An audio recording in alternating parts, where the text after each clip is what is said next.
Everyone thinks being death is incredible. Absolute power, immortality, reaping souls in epic battles. I need to tell you a secret. It's all a lie. You open your eyes, but there's a problem. You're Thanatos, the personification of peaceful death. And today, you're about to discover that being immortal doesn't mean you can't die of boredom. Spoiler, you've been dying for 3,000 years. The sound of a distant lyre echoes through Erebus as you pull away from Nyx's embrace. Your mother, next to you, Hypnos, your twin brother, is still fast asleep. Of course he is. He's literally the god of sleep. The perfect job. Sleeping is working. You collect old folks with heart problems. Life's unfair. Death is too. You feel that familiar weight. I watch you looking into the obsidian mirror. Same face as always, existential boredom. But wait, today might be different. Maybe today you'll get a warrior, a hero, someone with an epic story. Maybe lies. I know it's lies. You know it too, lies.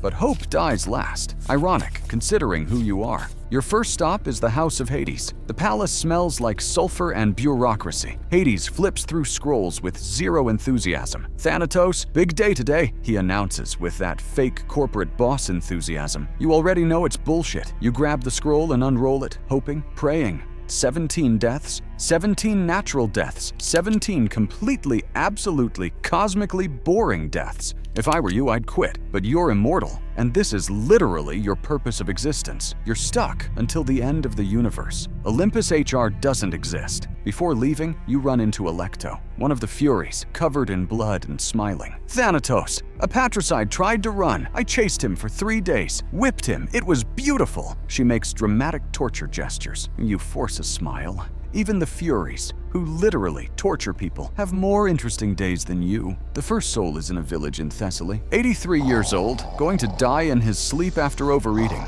You wait by his bedside. He snores for 45 minutes. You count the cracks in the ceiling. 127. Recount. Still 127. I watch you standing there, a primordial deity, waiting for an old man to stop snoring. If this were a movie, it'd be the worst movie ever made, but it's your eternity. Finally, his heart stops. You touch his shoulder gently. The soul separates without drama. Lord Thanatos, is it my time? Yes, you answer in that soft voice. But inside, you're screaming that you wish just once someone would try to run. But no, he just accepts docilely. I have to interrupt here. At this exact moment, your sisters, the Keres, are collecting the soul of a warrior who died killing 12 enemies. And you're here with Mr. Wime ate too much goat cheese. Cosmic justice is a sick joke.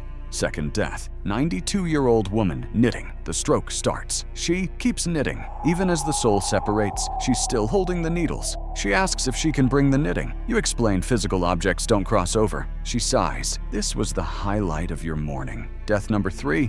Fisherman, 78. Heart attack. You check his pulse 3 times, not out of divine necessity, but because you have nothing else to do. And then something different happens. No, the death isn't different, just some 65-year-old guy.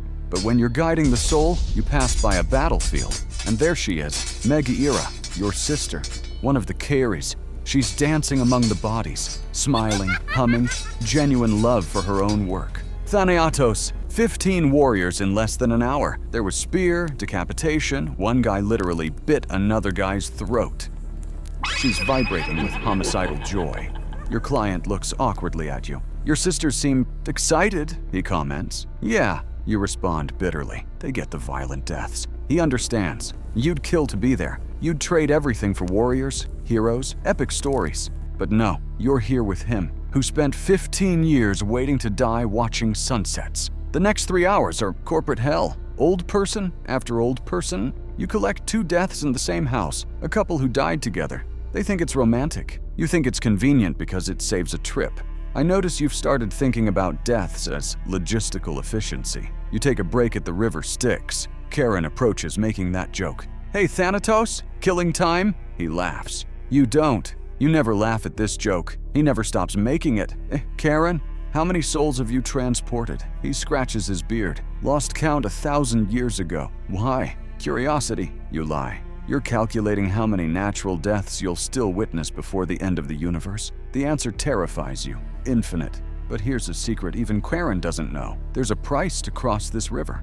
He charges the dead a coin. You charge something else. You observe everything. Every soul, every life, every ending. And the weight of that never lessens. Remember this, it'll make sense later. In the afternoon, a philosopher tries to negotiate. Oh, Thanatos, what if death is an illusion? It's not. You cut him off with 3,000 years of exhaustion. Plato's in Elysium discussing geometry. Socrates annoying people with questions. Let's go. He sighs and follows. I watch you looking at Tartarus in the distance. The screams echo. Sisyphus pushing the rock. Is it horrible? Yes, but it's movement, drama, action. You consider requesting a transfer, but no, Hades would never accept. You're too good, too reliable, too trapped. And then comes the death that changes the day. Client number 13, a baby. Didn't survive childbirth. You feel the weight differently. The mother cries, screams. You take that tiny soul with a gentleness that transcends the divine. You personally carry it to the Elysian fields. Everything will be okay, you whisper, knowing it's true, but that it doesn't diminish the tragedy. When you return, you're more tired in the essence of what you are. Night falls. Last death of the day, and this one will break you. 23-year-old young man died in his sleep, undiagnosed heart condition. The family surrounds the body. The mother screams. The father punches the wall until his knuckles bleed. The younger brother in silence, a silence that screams louder. And you there, invisible, powerless, witnessing infinite pain without being able to do anything. This is your true torment, not death itself, but the pain it leaves behind. Always, without exception. The young man's soul is lost. But I had plans. I was going to travel to Athens, marry Helena, take care of my mother. I had a whole life. I know, you interrupt with genuine grief, and you really do know. You see all the futures that will never happen, all the stories interrupted, part of your curse, knowledge without power. He cries. You stay there because it's all you can do. You explain the path, answer questions. You're kind beyond professional. Why me? He asks. The question everyone asks. You have no answer, never have. You don't decide who dies, you just collect. You're death, not destiny, but humans never understand the difference. I notice you take longer with this one, more patient, more human. Because even being death, you care about every soul, every story, and that makes everything worse. Remember that secret I told you? The real price of crossing? This is it. You carry them all, always. You hand the 17th soul to Charon and you're free. The sun sets, painting the sky orange and purple. Colors you rarely notice because you're always witnessing endings. You fly back to Erebus, passing over the Charon. You recognize souls you collected today. They're already adapting. You envy that. You, who've existed for millennia, still haven't adapted. Back at the chambers of night, Hypnos is awake. Hey bro, rough day? Same as yesterday, same as tomorrow. Poetic, he laughs. It wasn't meant to be poetic, just truth. Hypnos, do you think it'll ever end? What? Death. He thinks it's a joke. No, this exhaustion, this feeling of being trapped doing the same thing forever. Hypnos stops laughing, looks at you worried, puts his hand on your shoulder. Bro, you're death. You can't die from your own work. I know, that's exactly the problem. You lie down on the cold stone. Hypnos is already sleeping again because that's what he is. And you're peaceful death. Oh, natural death.